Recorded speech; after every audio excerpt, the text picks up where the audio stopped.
Thank you for being here tonight for our first ever vaping panel. So it's clear, that there's a great interest in this topic, and that we're all interested in learning a lot more about it in order to make sure we're doing everything that we can to protect our children. So hopefully by the end of this discussion panel, you'll have some tools to discuss vaping with your children, an idea of what the act of vaping or juuling looks like, the equipment associated with it, and the terms and their meaning, and an understanding of some of the effects of vaping. So I first encountered vaping 8 years ago when I was an assistant principal.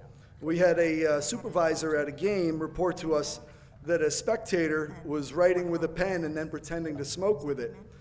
The supervisor then said that the spectator was doing a magic trick and producing smoke out of this pen.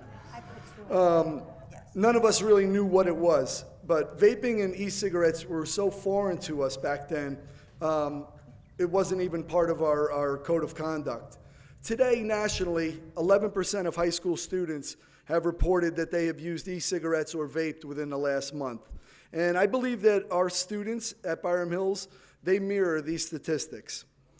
The companies marketing these products love to blur the issue by claiming to be a healthy alternative to conventional cigarettes. And they may be a better option for adults who are hooked on conventional cigarettes, but they're certainly not marketed that way to our teenagers.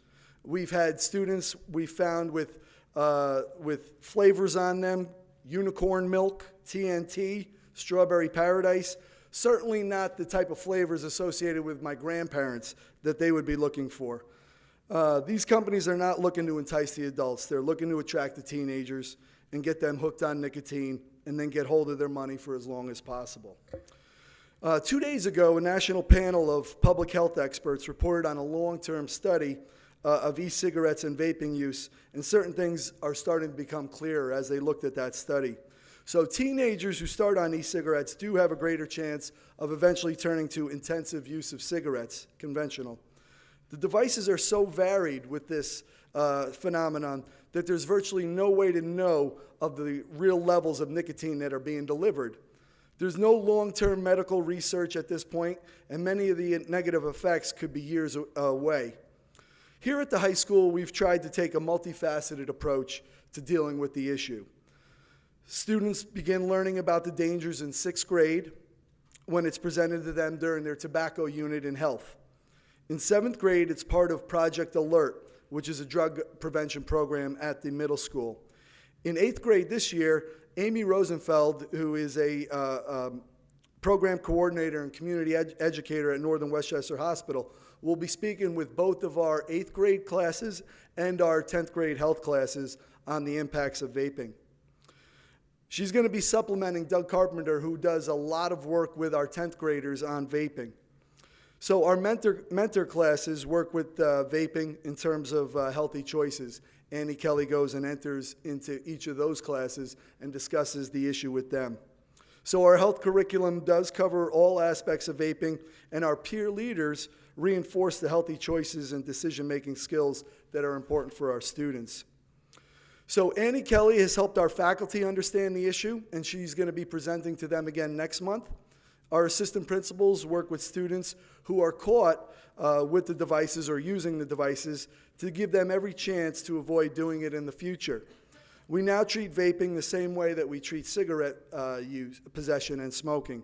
Unfortunately, it's an immediate 2-day out-of-school suspension, and the support side, we allow them to see Annie Kelly for 3 sessions.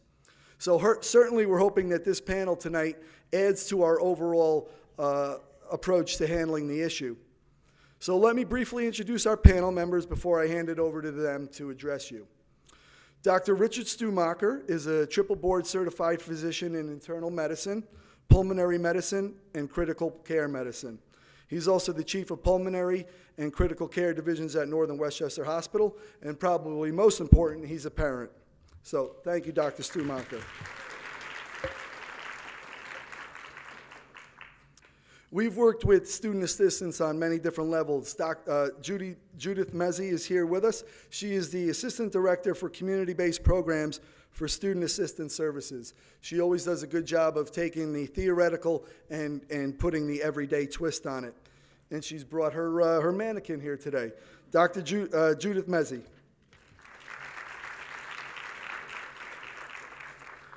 Annie Kelly is a licensed clinical social worker and our student assistance counselor. She's been here with us 7 years as our student assistance counselor and has helped many, many students overcome addictions, personal issues, and just trying to find help. Annie Kelly? So the very first question I'm always asked is vaping good or is it vaping bad? And it's a very difficult conversation to have because the evidence is really not that clear, and there's a lot of imagery that goes along that shows you whether or not it's good or bad. Here's one says the truth about vaping. Isn't nicotine what creates the addiction? This one I really loved because it shows us that vaping is not smoking. It's also not poison. It's also not conjoined twins at the cheek. It's also not a guy from Mad Men who's waiting for a martini when he gets home. I didn't think vaping was that. And then here's one which is also kind of dramatic, right? If you're addicted to cigarettes, and if there was a version of this without a cancer risk, wouldn't you switch? We did, and thank you. So this is also kind of powerful. And then here's a counter-powerful argument. So this comes, you see the Marlboro ad, the toe tag, smoking kills, and then it's the next generation cigarette for the next generation of addicts. And this, by the way, is a little bit foreshadowing of the main point of my talk, but we'll come back to it a little bit later. So what is the information? Is vaping good or is vaping bad? So the top article, I don't know if this is projecting really nicely. This is from 2015. This comes from the British health system. And they reviewed the current literature, and they said that e-cigs and vaping is 95% safer than cigarette smoking. So everybody who's pro-vaping and in the industry took that and ran with it. Unfortunately, later on in the year in 2015, the British Medical Journal uncovered the fact that there were some undisclosed ties between some of the 12 panelists who actually came out with this information and big tobacco. So how accurate is that information? Nobody knows. And then on the bottom, in the United States, God bless you, we have a CDC which says e-cigarettes are, and young people, it's a public health concern. Wow, it's very shocking. So this is very conflicting evidence. Fortunately, Principal Walsh had the foresight to ask me to come on the 25th because on the 23rd, 2 days ago, the United States released their definitive information about the safety and about information about vaping. So now we can discuss what at least United States government has to say. So 2016 is when the FDA finally started getting in the vaping game, started regulating it, and they charged the National Academy of Sciences and Engineering and Medicine to review the literature and say what is what. So it literally came out 2 days ago. And here's the summary. So they said the evidence suggests that while e-cigarettes are not without health risks, they are likely to be far less harmful. I like these words like likely. They contain fewer numbers and lower levels of substances that are harmful than conventional cigarettes, but they may help adults who smoke conventional cigarettes quit. However, their long-term health effects are not yet clear. Among youth, and this is very key, whose use of e-cigarettes is actually at a higher rate than adults, there is substantial evidence that e-cigarette use increases the risk of transitioning to conventional cigarettes. So this is how they decided their level of evidence. They have conclusive evidence, substantial evidence, and then the rest of it. To me, it's either conclusive or substantial. Anything below that, within the next few years, there's going to be another article that refutes it, and all of a sudden it won't be accurate anymore. So those, to me, are really the ones I want to take a look at. And I'm going to do a little bit of a deeper dive for you guys. I'm only going to really cover the ones that are conclusive and substantial according to this review. So there's conclusive evidence that there's exposure to nicotine with e-cigarettes. It's really not surprising. There's conclusive evidence that in addition to nicotine, e-cigarettes contain potentially toxic substances. There's substantial evidence that except for nicotine, exposure to these substances is significantly lower. So basically, yes, there's toxic substances, and yes, there's less of them in a conventional cigarette. Dependence and abuse. So there is substantial evidence that e-cigarettes result in symptoms of dependence of e-cigarettes. That makes sense because nicotine is so addicting. With regards to harm reduction, there is conclusive evidence that completely substituting e-cigarettes for conventional cigarettes reduces your exposure to toxic chemicals. Then there's substantial evidence that completely switching over reduces short-term adverse health outcomes. Not long-term and not your life, just short-term. That's all they're saying. This one, to me, is the most important. There is substantial evidence that e-cigarette use by our youth and young adults increases their risk of ever using conventional cigarettes. There's conclusive evidence that there's secondhand particles that you can breathe in. With regards to cancer, although this is not conventional and not substantial, I thought that everyone always wants to know, well, does it cause cancer? So there is no available evidence whether or not, it doesn't mean there's no evidence, just whether or not e-cigarette use is associated with intermediate cancer endpoints in humans. And there's limited evidence in animal studies to support the hypothesis that long-term e-cigarette use causes a risk of cancer. E-cigs have only been around for 10 years. The literature is all over the place. Half of it is backed by big tobacco. I don't think we're really going to have a true answer for about 10 years or so on this topic. There is conclusive evidence that e-cigarettes can explode, so the batteries explode. And so that's where I want to stop for a second. So now that I've told you what the United States best scientists have had to say about vaping, we're done with this talk, right? Now you know. Outside, I've left a bunch of pamphlets. One of them is like a tear sheet from their website that actually has all the specific evidence of each one of these things, so you don't have to remember about remembering this or taking pictures of it. Everyone should walk home with it so you can actually look at where the evidence is, at least now in 2018. So why are we here, and why are you going to listen to me ramble on, and Judy and everybody else? And that's because I want to reframe the question. So, are e-cigarettes really so terrible for you after I told you that? Yeah, probably. We're not sure. Who knows? It's hard to have a conversation about that. But that's not, to me, what the real main issue here. To me, the main issue is about nicotine addiction and pushing our children into nicotine addiction and the nicotine addiction marketplace and the billions of dollars that are available, that are to be made off of our children. So we're going to take a little bit of a left turn. Nicotine is a normal chemical in all of us. We all have it in our brain and our nervous systems. This is how we function. We have nicotinic receptors, and this is just a normal part of who we are. When you have tobacco, however you ingest it, it has nicotine in it, and it gives you additional nicotine into your system. If you smoke or take a puff of an e-cigarette, it gets up into your brain in about 7 seconds. It acts very fast. So this is what happens. You get on your merry-go-round. You take a puff of a cigarette or an e-cigarette, in about 7 seconds, it gets up to your brain just as fast as mainlining it. It causes a series of releases of chemical reactions that eventually releases dopamine. Dopamine is the chemical in your brain that is responsible for feeling pleasure and calm.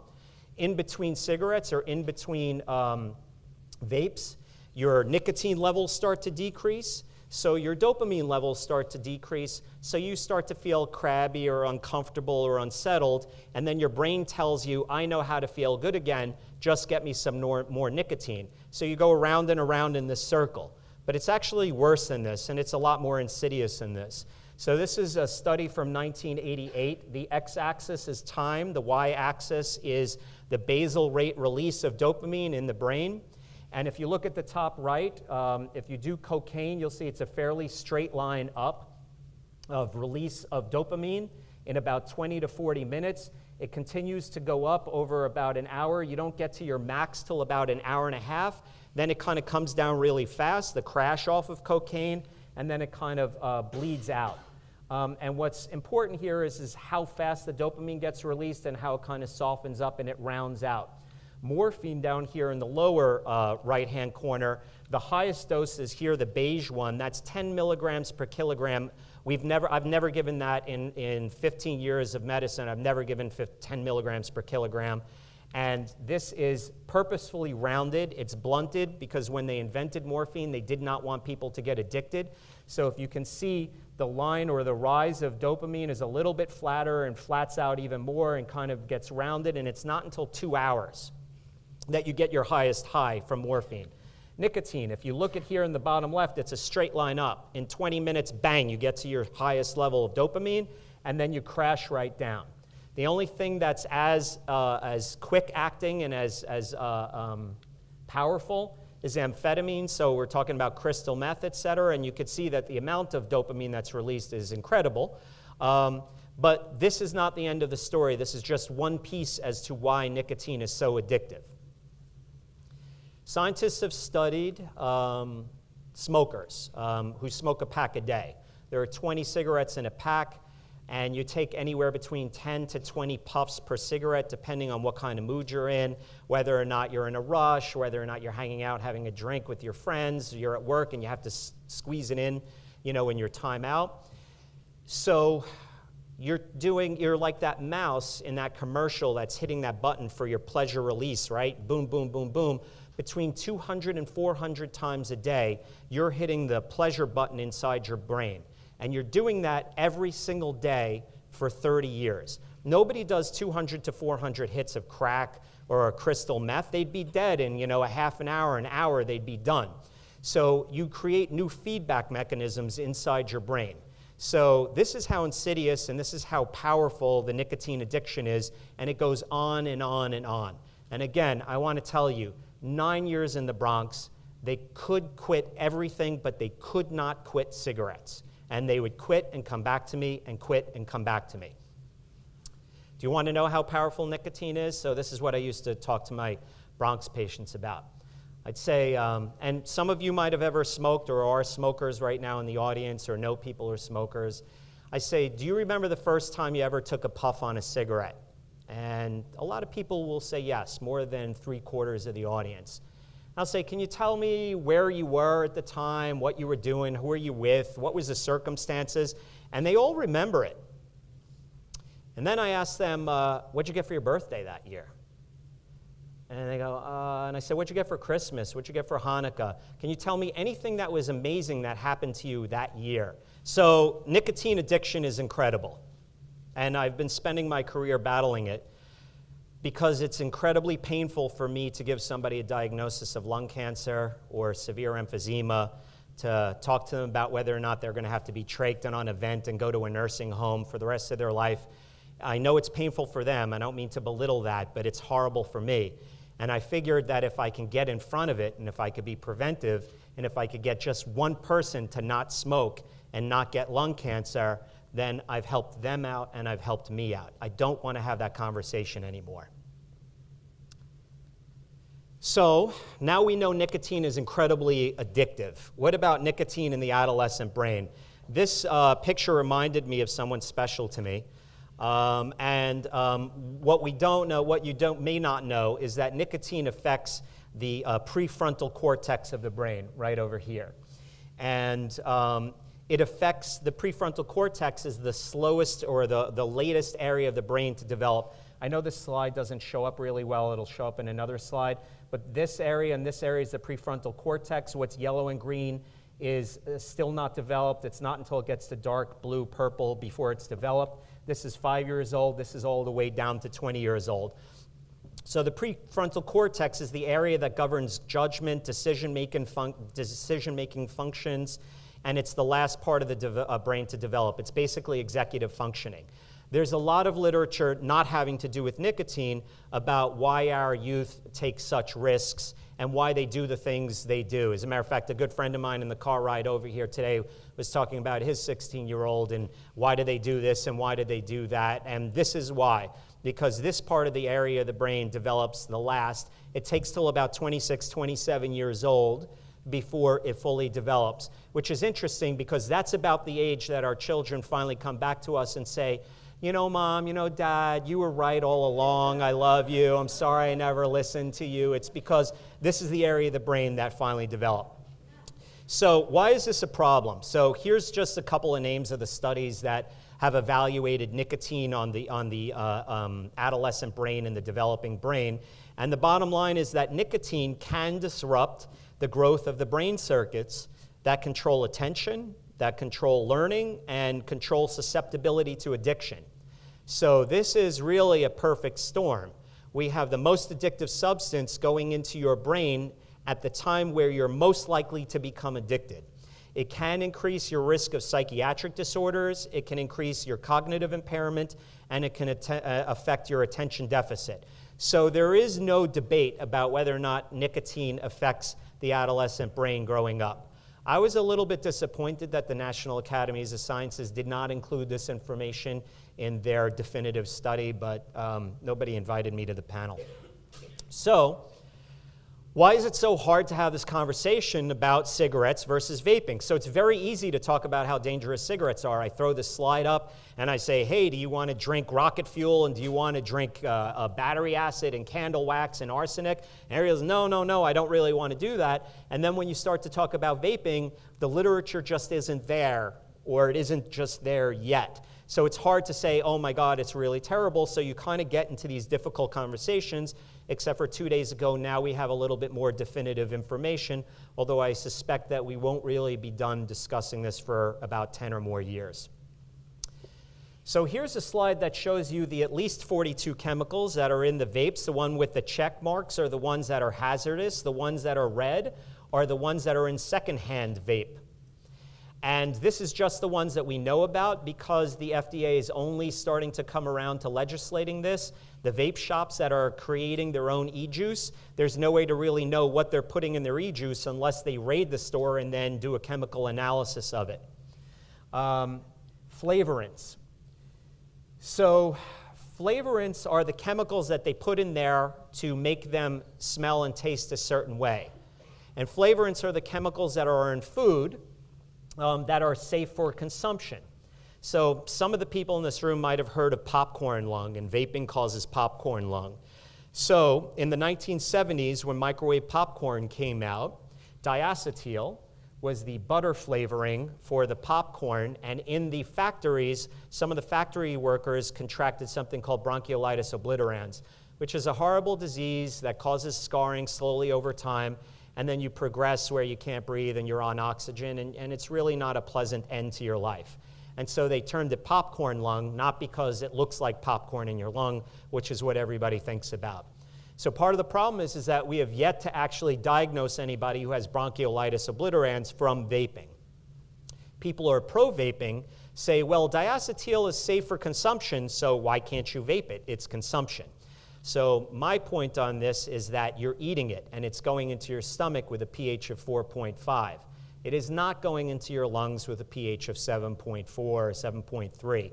Your lungs have respiratory epithelium. They were not meant to have these chemicals go in there. And there's now mice studies and a couple of other animal studies that show that it definitely causes inflammation and pre-cancer. It hasn't made such a splash yet. But do I want to see whether or not it happens to my kid in 10 or 20 years? And the answer is no. Propylene glycol, glycerin, they go to break down products that are carcinogenic, like formaldehyde and acetaldehyde. So there's definitely carcinogens in the vapes products. So the next point of my talk is how I was going to prove that e-cigs lead to cigarette use, but thankfully the United States government released that article that says the same thing. So these are just the names of some of the studies. It doesn't just lead to cigarette use, but it also leads to marijuana use. This one came out in October of 2017. This was a great study in Canada. Over 40,000 kids. They asked them questions 2013 and 2014, and then they followed up 2014, 2015. And their determination is e-cigarette use was strongly associated with cigarette smoking behavior, including smoking initiation at follow-up. Some of the naysayers, because there's going to be people who have a very vested interest in this industry, are going to tell you that there's no evidence yet so far that it leads to permanent cigarette smoking, just that you have smoked. So it's lots of subtle nuances and marketing issues. This is a study that came out in December of 2017. It was done in Connecticut of 800 kids, and it was a nice study because it was a crossover study. And again, it was 2013-14 versus 2014-2015. They asked the kids, do you smoke cigarettes, do you smoke e-cigs, or do you vape e-cigs, excuse me. And then they asked them the next year, do you still vape, or do you still smoke, or did you move from one to the other, or did you quit? And so they're looking to see whether or not you cross-pollinate. And this is what's very interesting about this study, is that e-cigarette use was associated with future cigarette use, yet cigarette use was not associated with future e-cigarette use. So this is just one direction. And what I really loved was their discussion, because they actually were published with the same point that I've been making now this whole entire year, even before I actually read this article. So having read somebody write something in print that I've been saying made me feel really good about myself. So I feel like I have to share it with you. So the rising frequency of recent e-cigarette use among youth over time is concerning, especially in light of evidence that e-cigarette use is a significant risk factor for future conventional cigarette use.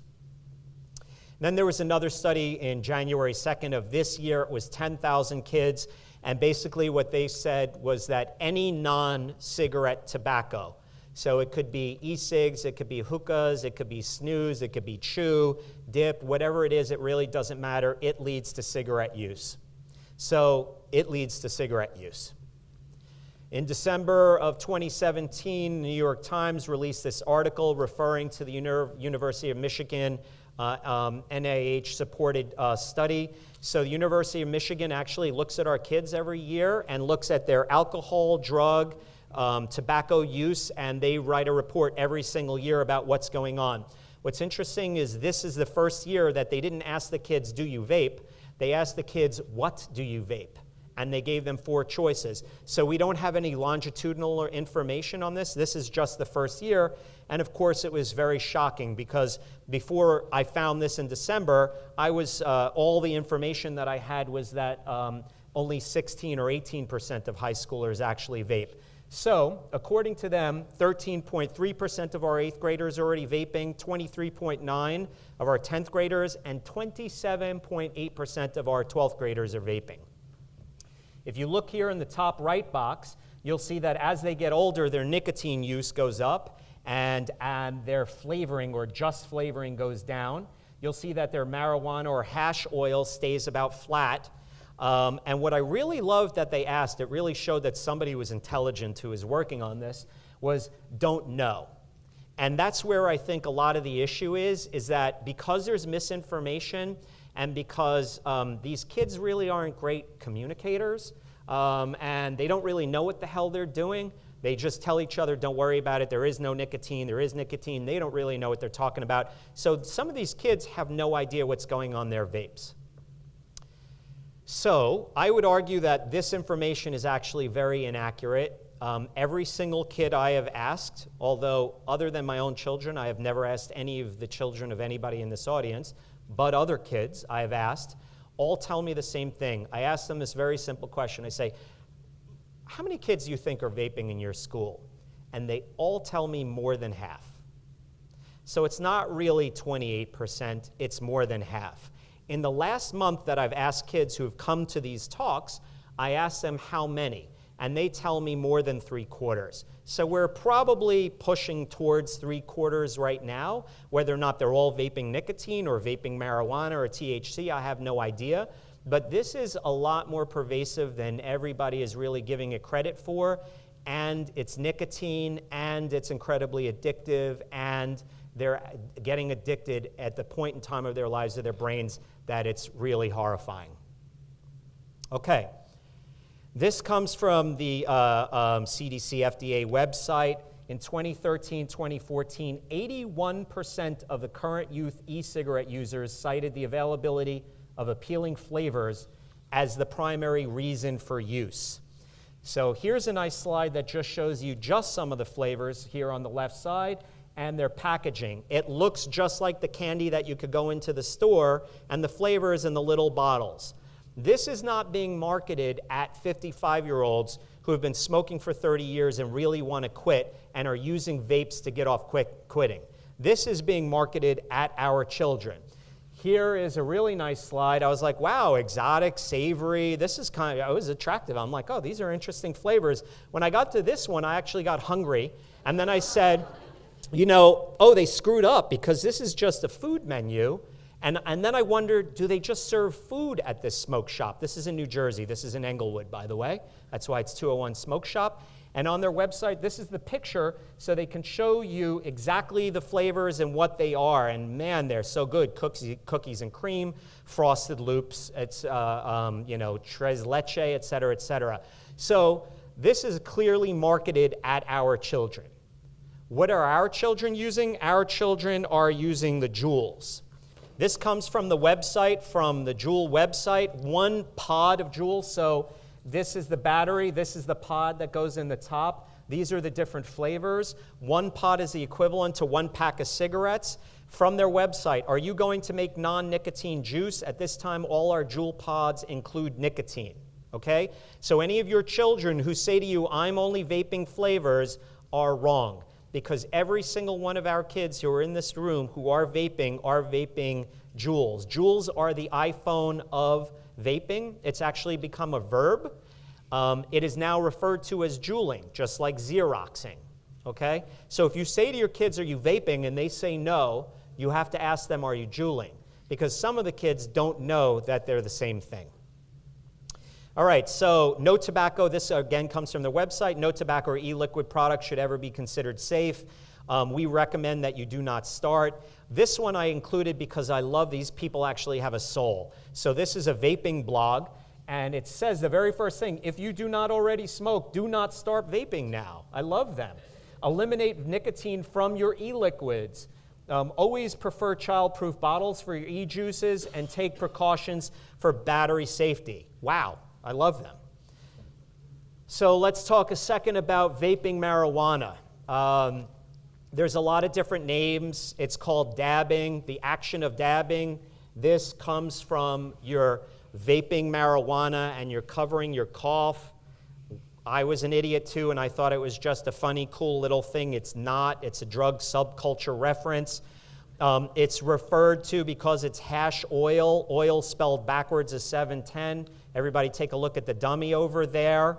There's a lot of different names. The way the oil is made is they take the leaf and they burn it down and they make a wax or an oil. So it's made by somebody. It's certainly not FDA regulated.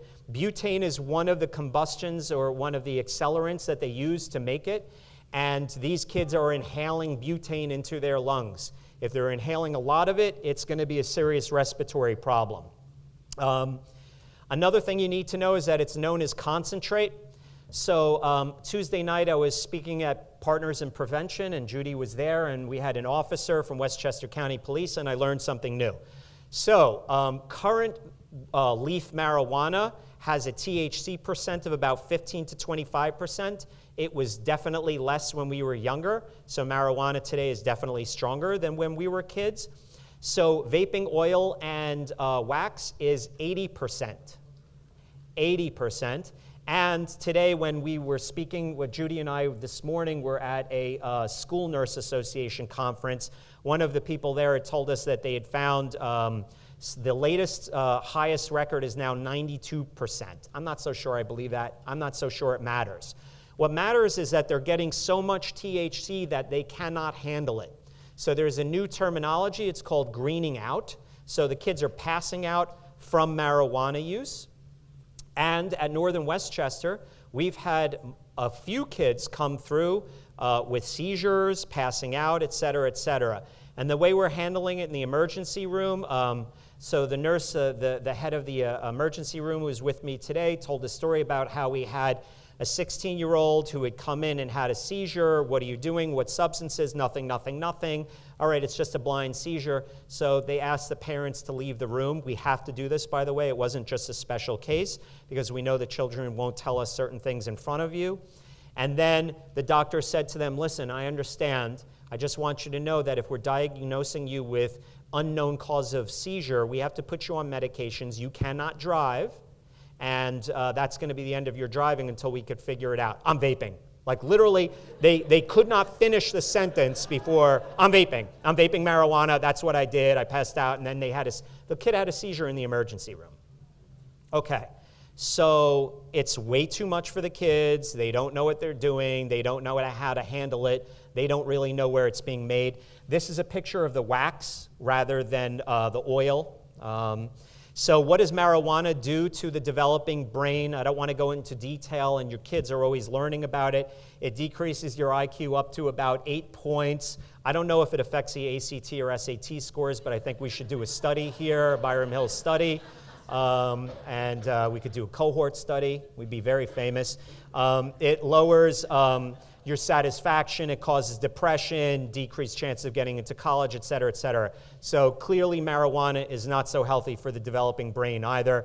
Here's a fun picture of a battery blowing up in somebody's face.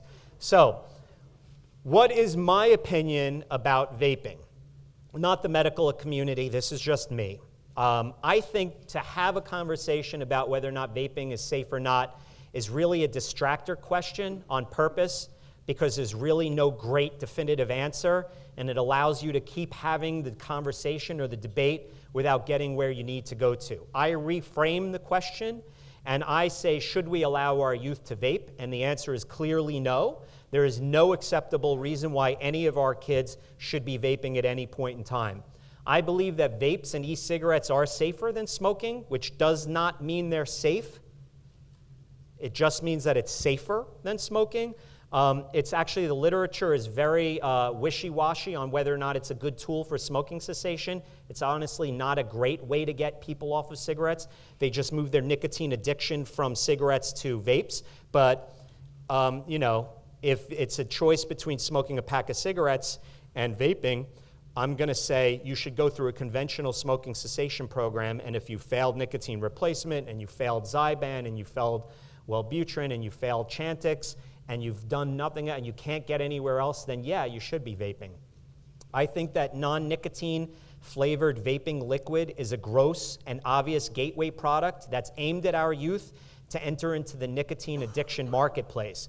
I believe there's a significant amount of money to be made to turn your child into a nicotine addict, and I believe that you should protect your child from becoming enslaved by nicotine, which is the most addictive substance known.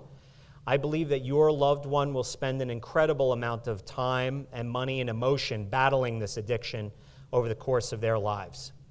I also believe that the ever-increasing use of vapes amongst our youth, with the clear evidence that vaping leads to cigarette use, is going to result in a tsunami of diseases about 20 to 30 years. Thankfully, I will not be practicing, especially if the stock market keeps going the way it is, so I won't have to worry about it too much. And there's going to be a ton of people that are going to be having lung cancer and emphysema and COPD, and we're going to go back 10 to 20 years. Heart attacks, diabetes, peripheral vascular disease.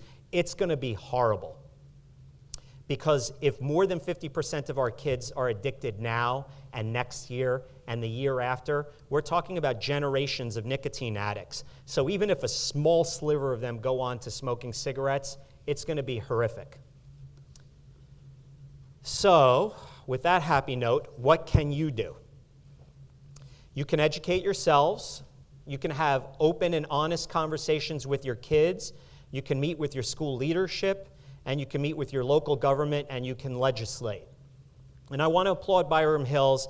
I was very impressed with what Principal Walsh had to say with what they're already doing here in the school district. I've been to a lot of different school districts. This is happening super fast between, word of mouth, information, media, kids. This is like the latest, the Fitbit gadgets or whatever. It's just the newest fad that's coming through our kids, except for it's highly addictive. So this is really a problem, and the speed with which this is spreading is really a problem. So let's educate you. What is an electronic cigarette? There's basically 3 parts. There's a battery, there's a vaporizer, also sometimes a cartamerizer, I can never say it the right way, atomizer, it doesn't matter. It takes the liquid or the wax and it turns it into a vapor. It doesn't actually burn something, it superheats something, and then a cartridge that comes through. You can have them personally modified for yourself. You could get your initials. You could make it look the way you want. It could look like a pipe or a cigar. Over here on the left are actually e-cigs, so they're throwaways, and it just looks like a cigarette. You've seen it advertised. Blue is the biggest one that's advertised. These are actually vape pens, so they're meant to look like pens so our kids can have it in the classroom. The teacher can't tell it isn't a pen, and the teacher turns around, they could take a hit off of it, and they could keep on moving. These are modifier pens or mods, so it comes with a stronger battery, a bigger area for liquids that you can continue to refill. This is also one, and then these are tank systems, which are also commonly known as mods.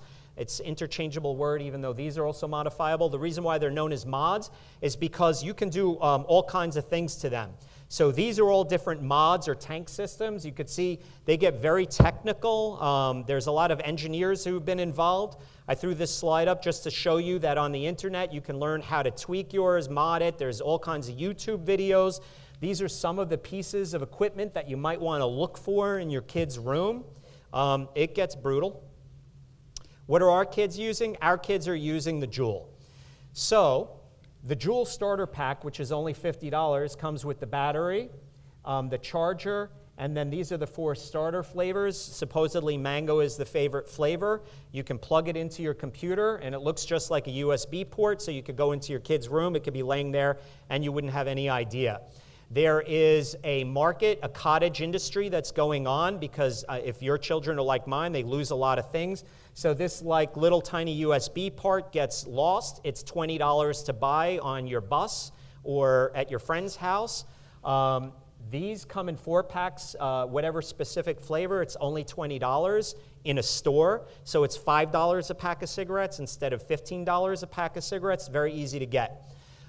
Fix used to be their competitors, but I just found out today from my friend Annie here on the table that nobody really here is using Fix. Fix was their competitor. It's exactly the same thing, but it's diagonally shaped instead of rectangular. The reason why the kids liked it is because the pods were bigger, so it had twice as much juice. So you're getting your bang for your buck, but I guess it didn't matter to us Armand kids. And here is some kids that are modding it. So when you run out of juice, you can go buy your own e-vapor, e-juice, and then you could just pop it in there. There's tons of videos on how to do this.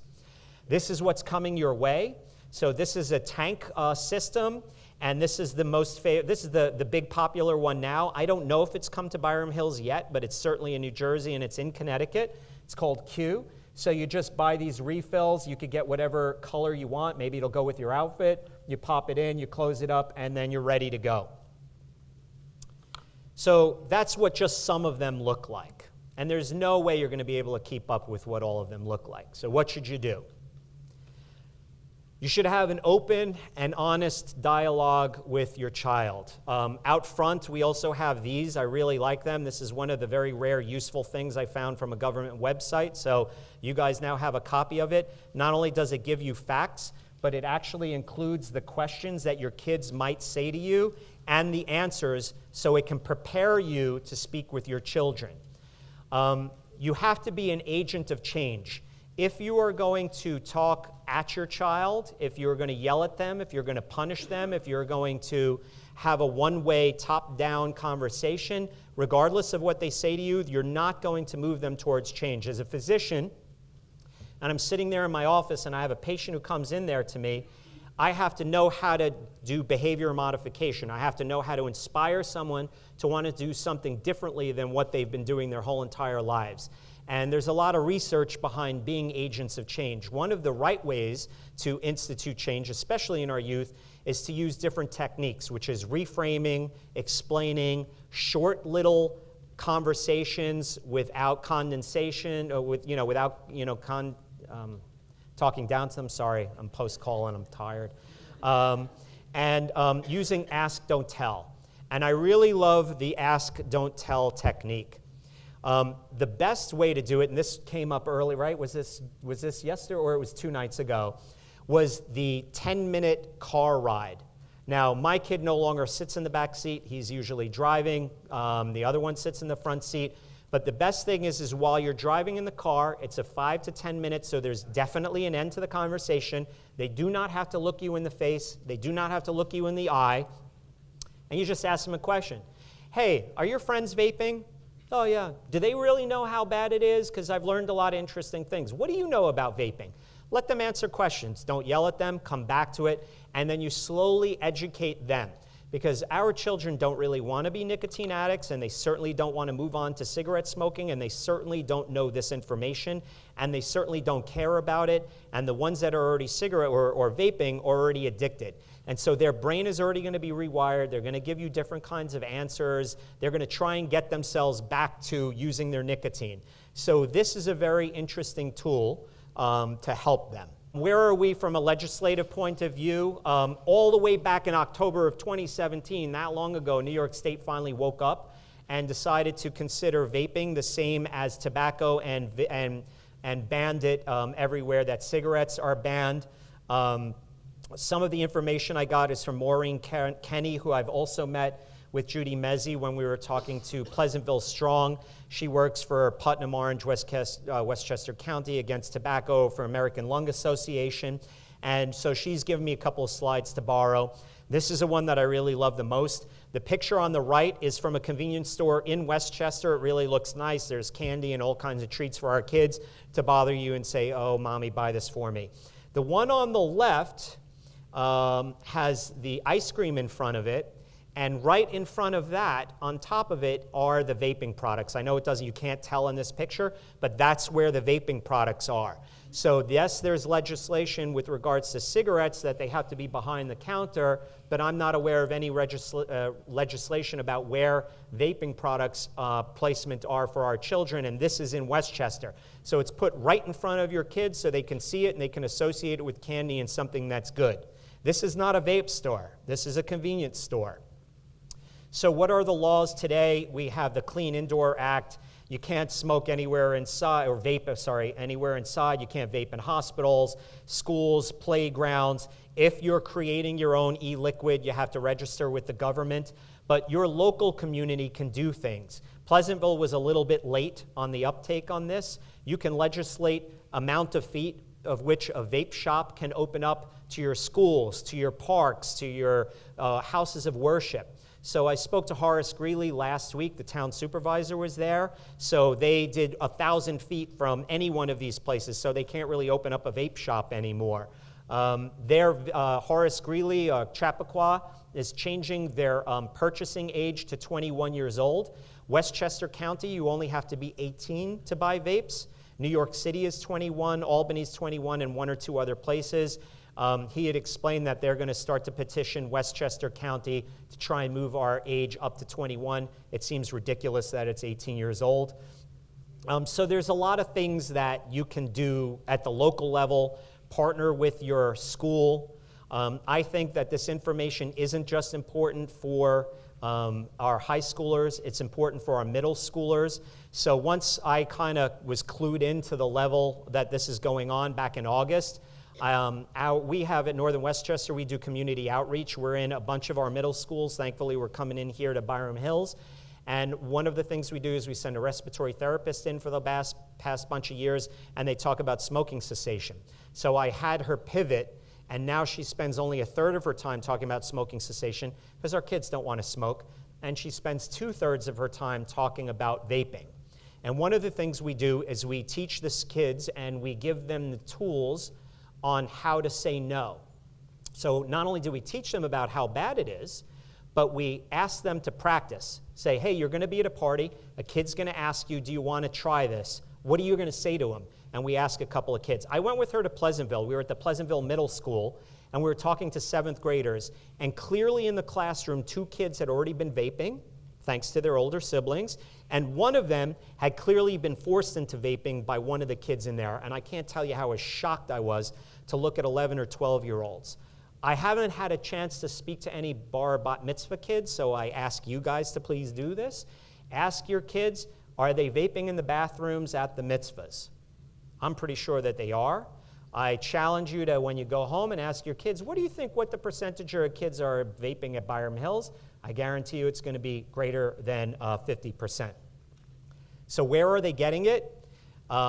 Not just from the vape shops. So here's Google Maps. This is from Tuesday, so this is as up to date as Tuesday about where your local vape shops are. And then it occurred to me that vape shops aren't the only places that you can buy this stuff. So I went to Juul.com and I put in 10504, and I realized that you could buy it in a lot of the gas stations that are just nearby. Of course, you can go on the internet, you could use a debit card or however else you're going to purchase things, and you could have it sent to wherever. There's definitely cottage industry. The kids are selling it to each other. They're being exposed to it in 7th or 8th grade. And if they're starting then, they're going to be significant addicts. And then it's going to be very hard for you guys to unring this bell. So, have open, honest, meaningful conversations with your children. Hold on to your patience. Don't get angry at them. Get them to understand that it's really not the right thing for them to do. Get them to understand that they don't want to become addicts. I like to use that word addict a lot because none of them want to hear that they're an addict, and that'll help motivate them to not want to do that, and see what you can do to offer them to move in a different direction. For those of you who have friends or have children that are younger, please start educating them. This is moving too fast. I don't think that you can just ask the school to take care of your kids in their education of what's going on, especially those ones with younger siblings. And if we spread it around to our community and our families the right way, I think that we can do a lot of good here. And I think that you could prevent your kids from having to talk to a pulmonologist sometime in the future. Thank you.